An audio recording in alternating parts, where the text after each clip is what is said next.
What is going on, college hoops fans, West Virginia Mountaineer fans, and Kansas Jayhawk fans? We are here. I am Couz, And my name is Mountaineer Paul.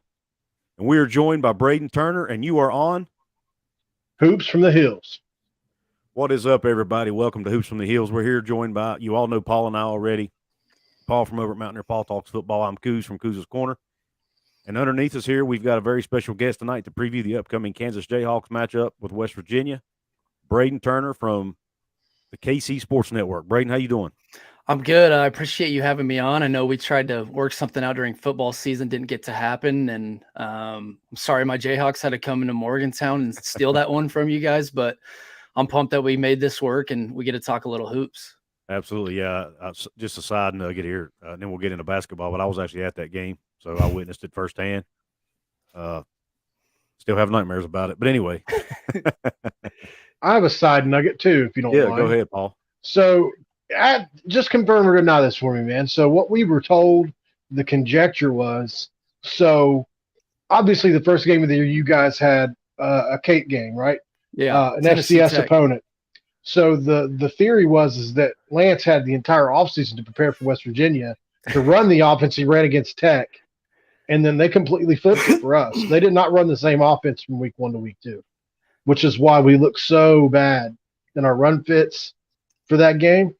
Just curious if you heard any kind of whispers about that or. Yeah, it was definitely different against West Virginia. I feel like they didn't show much against Tennessee Tech, and we talked about Tennessee Tech on our podcast. They, not trying to disrespect them, but that's one of the worst football teams I've ever watched. And KU, they were bad. Yeah, KU didn't have to show much in that game, and I mean it makes sense. You're favored by 30 at home, and week 2 you're at West Virginia. You probably prepare for that game for a couple months, right. So it makes sense. Yeah, they had prepared for what they saw in week 1. And just absolutely got waxed. Coach Brown was still using that excuse about 6 weeks into the season, so I don't know that I buy it. But anyway, let's move on to basketball. About not being about them using things we didn't see on tape. But anyway, that's what we pay him $4 million a year for, to figure it out. But anyway, let's move on. That's a sore subject. Let's talk basketball here. We got the number 3 Kansas Jayhawks coming into Morgantown to face the Mountaineers. Believe it or not, and I was actually shocked to see this. First off, before we get into the nuts and bolts, the game, for those of you who don't know, the game is Saturday, January 7th at 6 p.m. Eastern Standard Time. Will air on ESPN Plus. Unfortunately, I know that's a sore subject for a lot of people, but it is on ESPN Plus. I don't know why you put this game on ESPN Plus. It makes no sense to me, but it is. So it will tip off at 6 p.m. Eastern Standard Time. West Virginia is actually favored according to ESPN Matchup Predictor. Obviously, the Vegas odds aren't out yet, but there's 60.7% chance to win. Whereas Kansas is 39.3. Braiden, we'll start with you, man. I want to get your thoughts on what you think about that. Obviously, it's a must-win. It feels like for West Virginia, they're 0-2 in Big 12 play to start the year. They've been in a couple tight ones, so. In Morgantown, we've really struggled. Those games I've kind of learned throughout the years to kind of relax during the regular season just because Bill Self has things under control usually. But that game in Morgantown is always one I get up for. The crowd's always great. They always play us tough, and we seem to struggle there. It's obviously a long travel and stuff like that. But I think West Virginia's a pretty underrated team. I know Ken Palm has them as his 24th best team in the country right now, which is – I feel like that doesn't I feel like people don't know how good they are. They killed Florida, who's a really good team, and they killed Pittsburgh too. So it's kind of crazy that they're obviously ranked against a top 5 team in the country, but they're at home. It's always tough to win there, and I'm sure you guys agree, it's probably a must win if you want to have your name in the league race at the end of the year. Yeah, there's no doubt about it. Mm-hmm. Yeah, he and I actually talked about that on a previous episode. Paul, what do you think about West Virginia being favored in this game? What do I think? I think Wilson, Adams, Harris, Dick, all those names come to my mind. They're just loaded. They're a loaded squad. I mean, we can be favored. That's great. I'm sure Hugs is desperate. We didn't expect to be 0-2 in conference. We were a team that shot 70% from the field in certain halves this year. to what we've become in the last 2 weeks. We'd like to think that's an abnormality because I just don't believe we're as bad as we've shown to be the last 2 weeks. It makes me wonder if they're trying to. It's no secret that we're trying to get certain people cleared for this game. We don't know whether or not that's going to happen, but I wonder if they're doing the odds of this game, expecting another 18 points per game score to be added to our lineup. Yeah, that would be something. I wonder if that affected the Vegas odds at all, whether or not they did. Yeah. Obviously, that's just speculation at this point, but it is something they probably had to factor in. You know, they're paying attention to it just as much as anybody else, and probably trying to read the tea leaves. Yeah. So if that is the case, it makes a little bit more sense. Obviously, he has to be acclimated to the lineup if this even happens. We're not saying it will. So, but but obviously Kansas is a really good basketball team, and even with Jose Perez, there's no doubt that I still feel like they're the superior team at this point in the season. Yeah. I think, as far as the odds go, I think West Virginia obviously is favored just because it's at home. When you look down the Ken Palm predictions, they've got they pretty much have us picked to lose every road game and win every home game for the most part. There may be a few exceptions in there, but for the most part, that's the case because this is just such a brutal league, man. And every home stadium, every home college facility is pretty much hard to win at, and Morgantown's no different. I do expect a raucous crowd, sold out crowd, should be loud, and it should be a lot of fun. I'm not going to be there, unfortunately, but I will definitely be watching it from the comfort of my home, no doubt. Braiden, man, I want to get your thoughts on just for any Mountaineer fans out there or just anyone watching who may not have seen Grady Dick play. Describe his game and what he brings to the Jayhawks, man. Yeah, he does a little bit of everything. He's a 3-level scorer for sure. He's athletic, can finish around the rim. His mid-range is nice. And he has a quick trigger from deep. He can get shots up quick. He doesn't need much space at all, and he can score in bunches. We talked about this on the pod a lot, and I'm sure you guys haven't watched a ton of KU this year, but he hasn't put like full games together this year. He'll have big halves and then he'll go silent for a half. Like in the Bahamas against NC State, I think he hit 5 or 6 threes in the first half and then didn't really score in the second. Against Duke, he didn't score in the first half, and in the last 2 minutes of the game, he really won that game for KU. So he gets hot, but there's halves where he kind of gets shut down. I know at Mizzou, he had 15 or so in the first half at Mizzou, but he's obviously, you guys have seen him, super athletic, can do a little bit of everything. He hasn't been great defensively. I think Bill's been pretty tough on him from a guarding standpoint, but obviously he's going to be a pro eventually, maybe after this year. But yeah, he's fun. He can score in bunches and get hot quick, so you really can't give him much space. Yeah, I was able to catch a little bit of their game the other night, and man, his release is unbelievably quick. Yeah, outside of Steph Curry and a few other elite guys, I'm not sure I've seen him release that quick. It was phenomenal to watch, to be honest with you. Paul, what's your thoughts on it? Have you had a chance to watch Grady Dick play this year? Oh, absolutely, yeah. Actually, he had a rough game last night at Texas Tech as well. By his standards, 11 points. I think he probably wants to score a little more than that. But he's still coming along, 19 years old. He's a 6'8" guy that can score 3 levels, just like he said.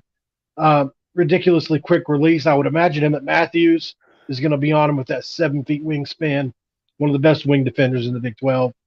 I think it's a good matchup, favorable matchup for us, only because the kid hasn't put on a whole lot of weight yet. And Emmett Matthews is obviously a 5th-year senior. I think that's going to play into our advantage, especially if they allow us to play like we play, and that's a little bit more physical. Not that Kansas isn't physical. Bill Self teaches that as well, but everybody knows Bob Huggins takes it just a little extra level. Right. If the refs call it even, let's say, it usually favors us with the physicality. If they start calling fouls, then obviously that does not favor us. So, and that's not a kid you want to send to the line at all. Right. No, absolutely not. No, absolutely not. And West Virginia has not been shooting well from the line either on their end, so we can't afford to send them to the stripe too much because I don't know that we can keep wildly inconsistent. Yeah, absolutely. We had a game where we went 21 for 21 this year, And then last night we shot 58% from the line. Yeah. Wow. Yeah, just unbelievably inconsistent over the last 2 games, especially. Braiden, I'd like to ask this question to my guests from other teams to cover other teams. Well, first off, before we do that, I haven't. Let me let you plug yourself. Where can the listeners find you at, man? So my Twitter is bturner23, and then I have a podcast called Ain't No Seats that you mentioned earlier under Kansas City Sports Network. It's Ain't No Seats Pod on Twitter. So yeah, we're on there. We're on Spotify, Apple, YouTube, so all of that stuff. Okay, that's a nice name for a podcast. I like that. It Yeah, is. thank you. It's pretty cool. Yeah, it's a Sharon. I don't know if you guys remember Sharon Collins, but he's one of our, I guess he's a close friend of the pod. That was a slogan of his when he played at KU. So Awesome. kind of just worked out. Now we actually get fans to go to our football games too. So it kind of works for basketball and football. Awesome. And I didn't warn you about this, but obviously I follow you on Twitter. I want you to tell our listeners, what it is you do for kids, man, with the tickets. And I don't know if it's just kids, but explain what you do with the Chiefs tickets and all that stuff, man. Yeah. So before the year started, KU, it's been obviously you guys know KU has been one of the worst Power 5 football programs in a long time. And so we never get fans out to the games. And I tweeted out a video before the season started, before that Tennessee Tech game that we talked about a little earlier. And I tweeted, if you can't afford tickets, let me know. I'll buy you a ticket. I had a lot of people ask me, and we gave away like 110 tickets to that game. And then the Duke game was the next week or after West Virginia. Duke came to Lawrence. And we ended up getting a youth group out of Topeka, like 20 or 30 kids. We got them free tickets into their first KU game. So that was awesome. Some of it was from me, but I had a girl donate like $1,000 on Venmo. Wow. Just to go towards tickets, which is just amazing. Like there's That's great awesome. people out there. And then it just kept rolling. Like other people would send money. I'd call the KU ticket office, buy 50 more, give them to people. It was to kids, but it was to families that can't go to games also. And they can't get out and do stuff like that. So we gave away a good amount of tickets to those games, Iowa State. And then the team kind of spoke for themselves. They started 5-0, and getting people into the crowd or into the seats wasn't an issue after that. So we were giving away a good amount of Chiefs tickets recently too, like you said. The Christmas Eve game, which it was like 8 degrees here in KC. So me and a lot of my friends didn't even want to go, and it was Christmas Eve, families in town. So I think we gave away close to 20 tickets to that game. And usually I try to find a family that can't do stuff like that often. Hopefully, I trust people to tell the truth and stuff like that. So obviously I hope these people get to use those tickets and enjoy time with their families. It's Awesome. it's definitely an amazing feeling, but it's basically me just using my platform at the same time, because it's a lot of people just handing over tickets. It's a lot of people just sending money to buy tickets. So it's an amazing feeling knowing how many like awesome people are out there. Yeah, that's great. Absolutely. Man. I knew kudos to you for that. Thank you. I knew you'd done that, so I wanted to let the rest of the world know about it. I say the rest of the world, the ones who might be watching this. but I think they know what I mean. But yeah, I wanted to let everybody know what you're doing, man. Because I don't think obviously you don't do it for the praise, but you do deserve some for what you're doing there. Thank Absolutely. you, man. I really appreciate you bringing that up and all that. Yeah, Thank no you. problem. No problem. I wanted to make sure I did that. You mentioned Sharon Collins. Do I remember Sharon Collins? Man, that little dude. He's a tinier guy. I remember. Mhm. I want to say because it was right around the time we went to the Final Four, 2010ish, when he was playing for you guys. And So when you guys what I had remember Huggins, about him, yes, Butler Yeah, was your best player. yes, Okay. yep, that was when it was. And I remember. Tell me if I'm wrong about this, but he was an excellent free throw shooter, correct? Because he Yeah. had some kind of record happen or something back then. I remember with free throws. Can't remember exactly what it was, but I do remember he had a free throw record. Yeah, that's what I remember about Sharon Collins. Yeah, he could So- shoot it. He was that's like one of Bill's favorite player. He still lives in Lawrence. Actually, he's coaching at a high school in Lawrence. But He was like Yeah, I didn't 5'9", 5'10". I didn't even think about how West Virginia wouldn't even have been in the conference at that point. So you guys probably never played against him, but I think that was he was a big name around college hoops, I guess. Mm-hmm. Well, I remember them. Yeah, he was, and the games against Memphis, and yeah. I do have a few people in the chat here, Braiden. I've got one, Cole D, who's one of our most loyal listeners here. He wants to know where he can donate, man. So I usually people were just sending me money through Venmo, and I guess I'm not sure. I guess you could donate whatever you would like. It's mostly just been for tickets. I probably need to figure out other ways to do. I'm trying to do as many amazing things around Kansas City as I can.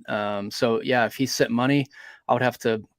Maybe we can get a family into a West Virginia game, or maybe we can get a family into That's a good idea. KU game around here. I'm trying to think of what, if he donated, what we could put it towards, but I'm sure there's something we could find. I know there's not too many games at Arrowhead left besides playoff games, so that would be tough, but I'm obviously always open to suggestions, and that would be amazing. Yeah, just Cole, if you're on Twitter, just look Braiden up on Twitter, man. B Turner 23 there, maybe, or you can reach out to me and we'll try to work something out. You know, Paul or I, will work something out. We'll figure something out, man. But yeah, I appreciate you asking, Cole. That's admirable, man. We appreciate you. I totally forgot where I was going. Oh, I was going to ask you, Braiden, who's the one player on West Virginia's team that you are most concerned about as a Kansas Jayhawk fan? I haven't watched a ton. I obviously was looking them up earlier. I watched against Florida, which I said earlier, they killed Florida. I think that was in beginning of the season tournament. But obviously Trey Mitchell, he's 6'9", can step out and shoot threes. He's at 39% from three on the year. I think obviously you give guys a couple inches. Height-wise in basketball, our biggest guy, KJ Adams, he's probably 6'7", 6'8", but he's really athletic, and I think he'll be able to get out on him. But a big that's 6'9" and can stretch the floor like that scares me. And obviously, like you talked about Emmett Matthews earlier, he's been there for a while. I think you guys start 5 seniors, or you just have a ton of seniors, which kind of scares me because Huggins is going to have them up for this game. The crowd's going to be up for it. So Eric Stevenson's averaging 14. He's 45% from three, which is outrageous. And then, yeah, Emmett Matthews, I love watching him play. He plays hard. He guards. So, and then if you guys could, I would love to hear more about this Jose Perez or whatever, because we're doing our podcast after this. So I'd like to give a West Virginia preview. And I just looked him up on Google. It looked like he averaged 17 or 18 at his previous school. Yeah. Paul's lighting up like a Christmas tree. I'll let him talk about it. I'm sorry. I'm such a big fan of his. I told him earlier, I said, you got a man crush on this guy, man. Listen, but man. I'll let Paul. Paul knows. I know a little bit about him, but Paul's the expert, so I'll let him go. I'll let him talk to it. Well, I was fortunate enough for some people to put me in contact with him. I think that probably, moved things along with my fandom as well. When you get to meet somebody or talk to somebody, that helps. Yeah. But Jose Perez is he's probably the epitome what you would call old man game, right? He's a very crafty basketball player, except he has an elite handle at 6'5", 6'6". He's a big, thick guy. He can constantly post up smaller guards. He can finish over either shoulder. He's got a wicked crossover from left to right or right to left. Truly is an elite scorer. He backstep, Euro step, whatever you want to throw out there, he can do it. And especially his 3-point. I was surprised because in some of the highlights I had watched, I hate to watch tape on somebody just based on highlights. I like to see how they are from play to play. But he can shoot it as well. He was a little streaky at times, but this last year at Manhattan, he really raised his 3-point percentage up. He's got, I would probably say, 7 out of 10 in the mid range. So he's good. He's obviously a 3-level scorer as well. And is a nightmare to defend. He really is. in my opinion, will be the best scorer on this basketball team that includes Trey Mitchell, which is saying a lot. But we'll have to see how he acclimates to Big 12 defense. I think that's the biggest thing. But if you watch tape on him, he consistently, I mean, at least 50 times that I saw on tape, scored over into contact, hard contact, and ones. He's tough to defend. He really is. And he is an elite on-ball defender as well. Even though he played in the matchup zone at Manhattan, he's an elite on-ball defender. I don't know how he's going to acclimate to what Hugs wants him to do, but in the matchup zone, he was really good. Yeah, Braiden, one thing when Paul and I were actually talking earlier back and forth, one thing I said, do you remember a player we had named Teddy Allen several years ago? Yeah. Who's his brother? Teddy. Yeah, his brother was at Texas. Yeah. Yeah. Timmy Allen. Yes. If you remember, they call him Teddy Buckets. He's kind of that style of player, except he can actually play point guard. He's a lot better ball handler than what Teddy Allen was, or he is, I guess. He might still be playing. I don't know. He played like 8 years. But anyway. He was in the NCAA tournament last year, I believe, yeah, wherever he was at. Yeah. But anyway, he's got that scoring ability that Teddy Allen had, or you know what I'm saying? But with a little bit better ball handling ability. So, because he actually played point guard some at Manhattan at 6'5". So that's pretty impressive in my opinion. So is he banged up right now, or what's that like? Is he hurt? They're waiting for him to come back, or what's the deal? Perez? Yeah. Yeah. Here's the story on him. Okay. He played at Manhattan. He was planning on playing at Manhattan, finishing out his career there. Because I mean, he's preseason player of the year. Yeah, preseason player of the year in the MAAC. About 2 weeks a few weeks before the season was to start, Manhattan just up and fires their coach, just boom out of the blue. Well, he didn't want to play for the other coach, so he decides to transfer. He ends up coming to West Virginia, enrolling in school. He starts going. He couldn't practice with the team, but he could go to games and hang out with the team. He just couldn't practice. But he's enrolled in classes, doing all that. They had they completed a waiver to where he could be eligible to play immediately. The NCAA finally came back with a ruling about what, Paul, 2 weeks ago, maybe? Yeah. And said he was not eligible. They would not give him his immediate waiver. They did give him another year of eligibility to where he could play next year, but he was not going to be able to play this year, which he really wanted to do because he's like 23 or 24 years old at this point. So, obviously, West Virginia fans were disappointed. Coach Huggins was disappointed. They were not expecting that to happen. But West Virginia did file an appeal. And what's happened, Manhattan apparently they did all the paperwork they needed to do, but then they didn't really agree with the reasoning for him transferring. So the NCAA didn't approve the waiver. That's the reason, because of Manhattan. But Manhattan had several other players transfer, and they've all been cleared. So it's going to be really tough to justify not clearing him if they've cleared all these other guys. So, there was supposed to have been a decision made within the last couple of days, but there's been no official announcement as to whether he's going to be eligible or not. So, we're still kind of waiting for official word on that. But if he was cleared or is cleared, he may be able to play Saturday night. Yeah, that would, I think, like we said, West Virginia's Ken Palm's 24th best team. That's without him. And they got Emmett Matthews at 43%, Stevenson 45%, Mitchell can shoot. Yeah. If they got him, they'd have 4 pretty good scores. And Ken Palm's already high on them without that kid. So that'd be huge. And that's after losing 2 in a row. Yeah. And one of our biggest concerns, and one of the reasons we need him so bad is Eric Stevenson. I don't know if you saw what happened in the game the other night with Eric Stevenson. There's some controversy around it, but he's our leading scorer. He's our most consistent shooter. He's a guy, when you need a bucket, that's who you give the ball to, right? Well, he's had trouble staying on the court. He's had multiple technical fouls this year. He had 2 in back-to-back games.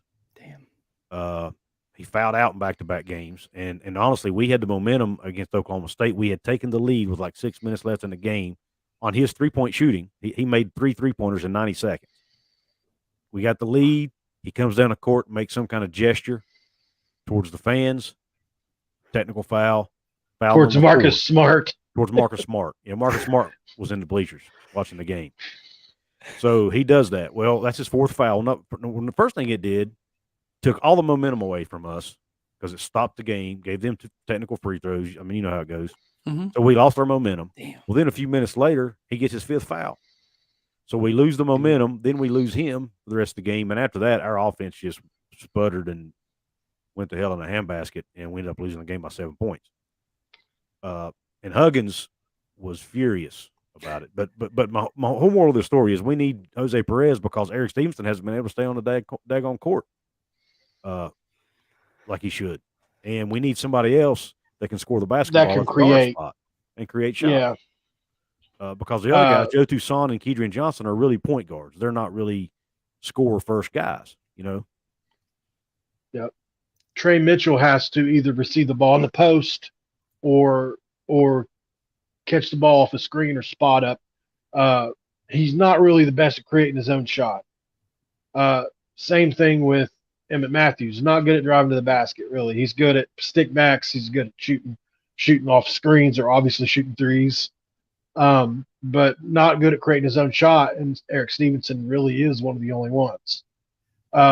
So Jose Perez that's what he does. He creates his own shot. That's what he does. So, yeah. Not sure how they'll play it, if they'll bring Jose off the bench and play he and Eric separately in lineups or in the same lineup. I'm of the opinion you play your best scorers all at once, but and then stagger them back into different lineups throughout the game. But not sure how that's going to play out if Jose is indeed cleared. And everybody is really optimistic this is going to happen. This is everybody from the coaching staff down. That is the word coming out right now. And Jose has made a couple cryptic tweets today that we're trying to figure out what they mean. He's given the eyeball emoji today, the somebody in a basketball uniform today. So, and we were all waiting to hear about this today. Now, the speculation also is that probably if he was cleared, Huggins is going to try to keep that from getting out, right? Because we don't want Kansas to know. So it's a bunch of speculation. We just don't know the answers. And Manhattan can still potentially block it. So that's a concern. Correct. So, you know, I think that's why they probably that is another reason they may have been slow. If he has been cleared, that may be why they're so slow to report on it, because they want to make sure Manhattan doesn't step in and block it. Apparently, yeah. Mary, I'm sorry, Couz. No, that's all right. No, you keep going. You're fine. The athletic director at Manhattan is even the people that report there have told me. I don't want to say their names because they're afraid for their jobs. This is how bad it is. Are afraid to criticize her publicly. But they've told me and others in private that she is the worst athletic director probably in the country. Very toxic at Manhattan. And this is not the first time that she has stepped in and tried to hurt a kid, transfer or something like that.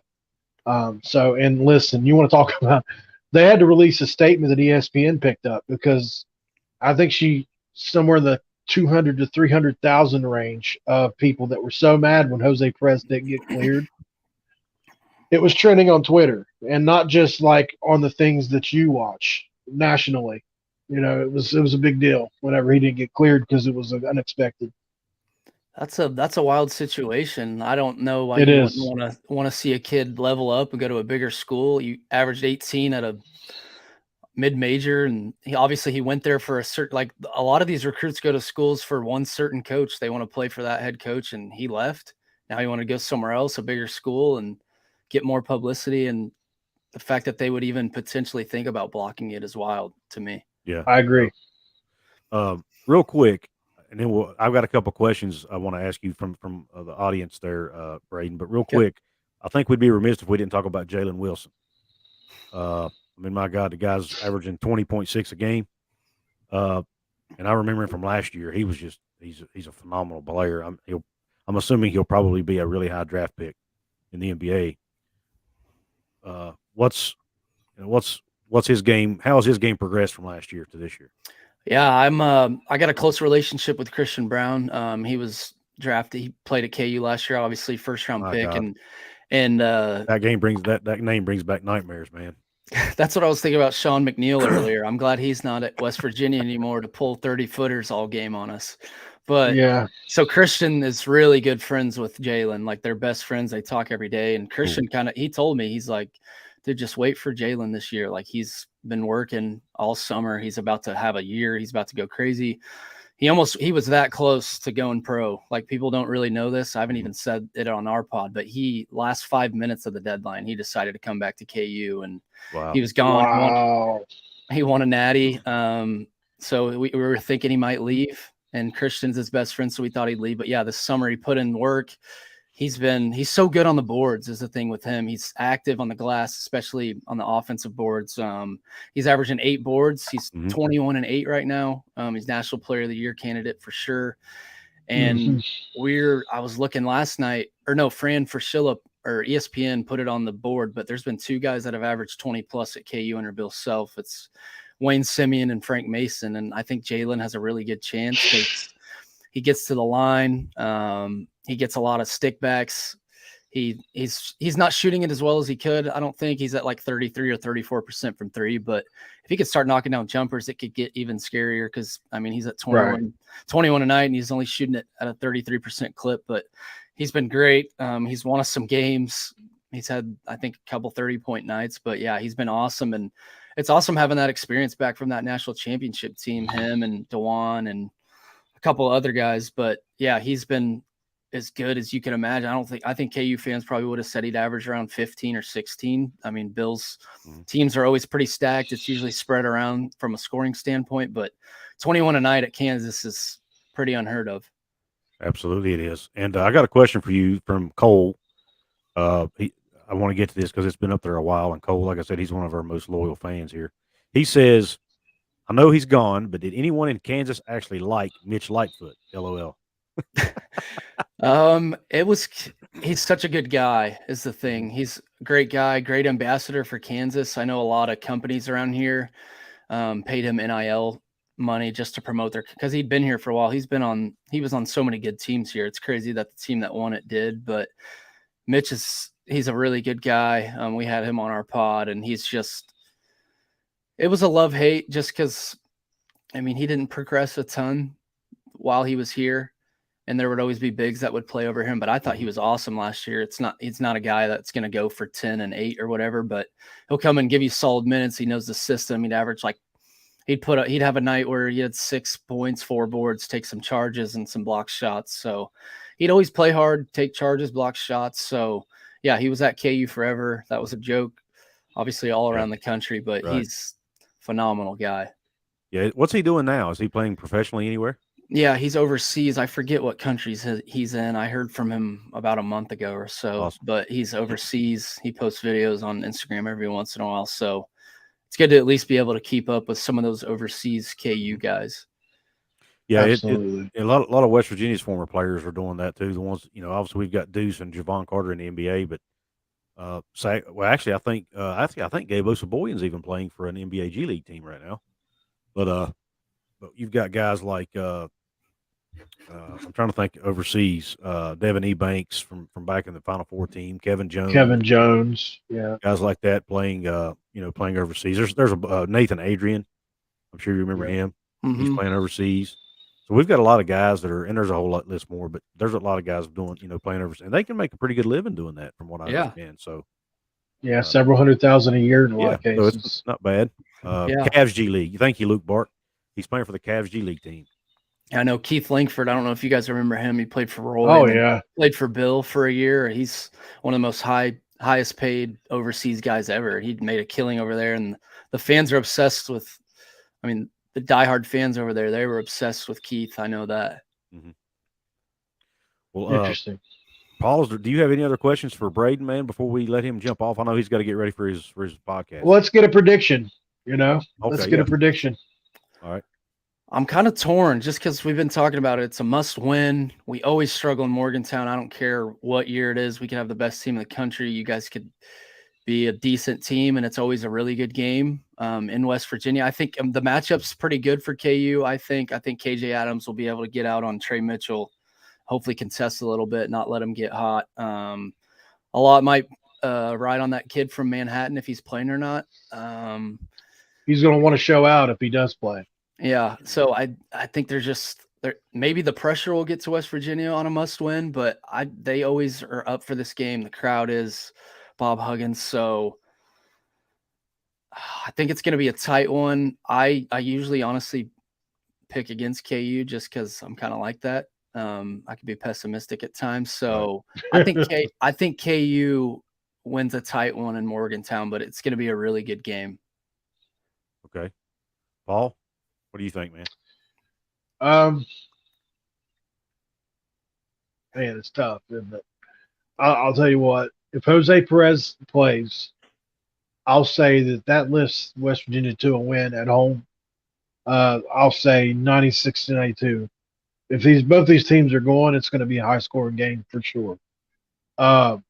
If he does not play, I'll say Kansas 88, West Virginia 84. Let's go with that. I'm going to go, regardless if he plays or not. I still think Kansas is just a better team right now. West Virginia's they're struggling right now. They're not making free throws. They're struggling to shoot the ball. They're turning the ball over too much. They've turned it over 35 times in 2 games. Now they will be at home, so they might play more clean basketball. But I'm like you, Braden. I'm kind of pessimistic, especially when my team's on a 2-game losing streak. So I kind of feel like they have to prove it to me before I pick them again. So I'm going to take Kansas in a close one, 82-79. You guys, how has West Virginia been defensively this year? I know Bob Huggins usually has scrappy teams that guard. So you guys both have. I'm a gambling guy. I gamble good amount. So you guys both had really high scores there. I don't know if you thought it would be. If you feel pretty good about those predictions, that it's going to be high scoring. I didn't know how good West Virginia's been defensively this year. Not very good. They have their moments. I mean, they're scrappy. They hustle. They dive on the floor. They play hard. They're just not. They're not as good defensively as Bob Huggins' team has been in the past. They're better than last year's team, but they're not what he expects by any stretch of the imagination. So yeah, they give up a lot of free drives to the basket. They get back cut a lot, things like that. Because of that, I feel like Kansas will put up some points on them. And then I'm sorry. Go ahead. One more thing. Does Huggins still receive the bonus after beating KU? I think so. I'm assuming it's still in his contract, but it's my understanding he always puts that money towards his Norman May Huggins cancer fund. Oh, nice. Yeah, I know him and Bill have a really good friendship. It cracks me up. I'm sure they enjoy a couple drinks together here and there. Yeah, Bill was actually they do.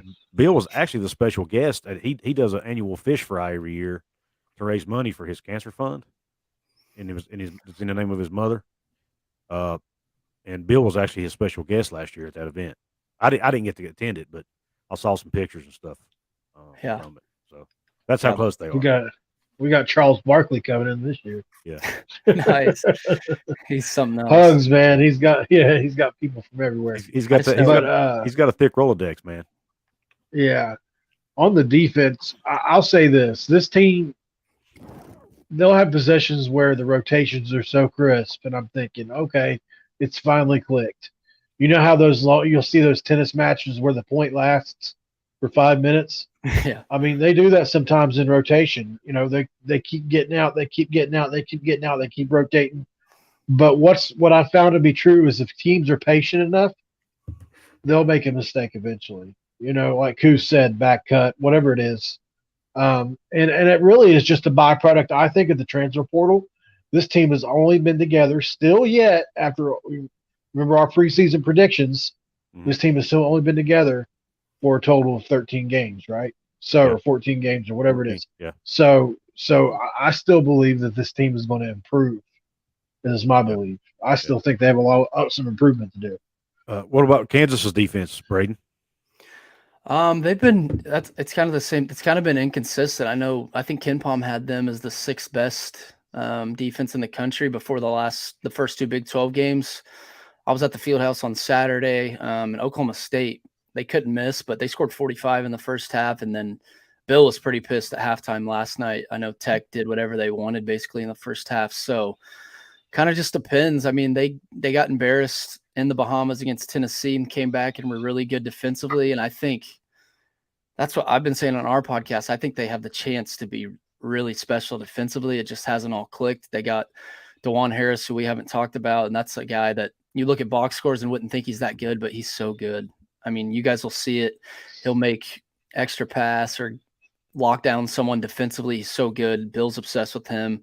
He's one of the best defenders in the country. And then Kevin McCullough, who's been in the Big 12 for a while, he's great.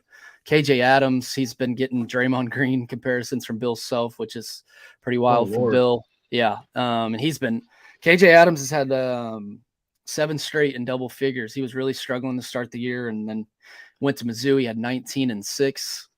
And he's been averaging 13 over the last 5 games, 39 for 55 from the floor, 71%. So he's really good defensively. And then Grady is progressing a little bit defensively. Jalen kind of exerts a lot of energy on offense, so he hasn't been too good. But I think those 3 that I talked about, KJ, DeJuan, and Kevin McCullough, they could be – this team could eventually maybe be good defensively, and that can make them tough to beat in March. But it just hasn't fully clicked, I don't think, on that end. Okay. And one last question, then we'll let you run. What's the reaction in Kansas to the whole Texas Chris Beard stuff? Yeah, there hasn't been – it's wild. There hasn't been too much talk about it. Between us, obviously, Beard's been in the Big 12 for a while, so we're familiar with him. I haven't heard too many new details about it, or I didn't pay attention to it, honestly, that much. I don't know if you guys have – any takes or any like new hearings on I'm not that, surprised. but yeah, it's wild. Yeah, it's weird how it hasn't been talked about. But yeah, but I mean, the last thing I heard was, he obviously he got arrested, got charged, got suspended without pay, pending investigation, and his wife or fiance now has come out and made a statement saying that he did not choke her, that he was defending himself because she initiated it by slapping the glasses out of his hand. That's essentially. And that she never intended for him to get arrested. But the thing is, it's a felony charge, so she doesn't have to press charges. If the state determines that they feel like he did it, then they can still go after him, whether she wants them to or not. So, but I who knows what's going to happen from that, man? It's there's a lot of people wondering why he hasn't been fired yet, but I don't know. We'll see. All right, well, guys, we got to let Braiden go. We've already let him kept him on here longer than we needed to. Go check him out. What's the name of your podcast again, Braiden? Ain't No Seats.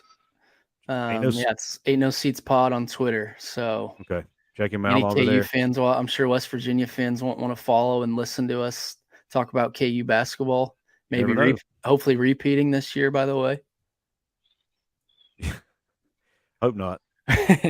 That's if we can't win it, I just want a Big 12 team to win it. I remember cheering for Texas Tech a couple years ago.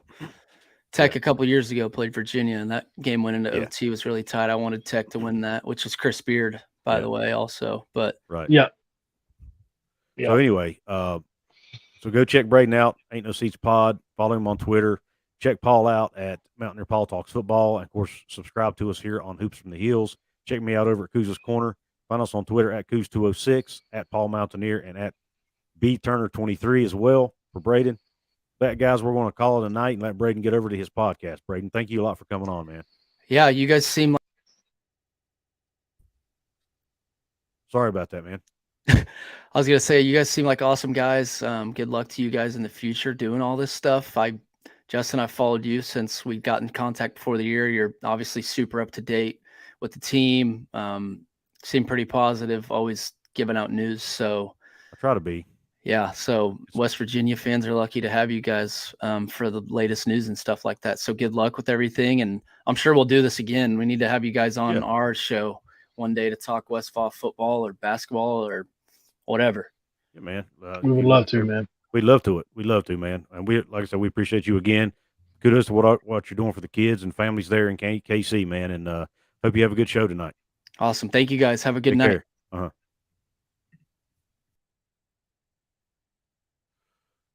right, guys. We thank Braiden for coming on. Paul and I are still here for just a second, but we got to roll too. Mad Dog's College Football is asking, can Jose play? Mad Dog, we don't know yet. There's optimism that he will be able to, but nothing has been officially announced yet. So to be honest with you, we may not know either until Bob Huggins announces something or until the game. We may not know, to be honest. So it'll be interesting to see. Paul, is there any parting words for you, man, before we jump off of here? I'll just say I'm optimistic that Jose Perez is going to be able to play. I am take too. that for what you will. Yeah. I mean, based on the tweets and stuff he's put out too. I mean, it seems like that's his expectation. We just can't report it yet.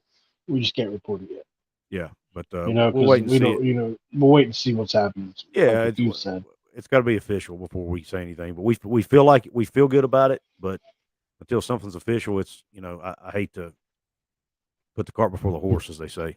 Yeah, but it's a smart thing to do. Yeah. All right, guys. Listen, we appreciate you guys hopping on here tonight with us. Thanks to Mad Dog College Football. Thank you, Cole. Thanks to Luke Bart. Thanks to who, by the way, is Luke. Sorry that you didn't win the contest, my man. But anyway, thanks for participating in it. And then Gamecock Chuck, thanks for hopping on here too, buddy. And everybody else that may have been on here. Paul and I really appreciate you guys. You guys make this fun and keep us coming back every day. So thanks a lot, guys. And if you haven't yet, tell your friends about us. Tell your family about us. Anybody that likes West Virginia hoops, or Big 12 hoops for that matter, let them know we're over here, guys. You guys have a good night. Here. We're signing off.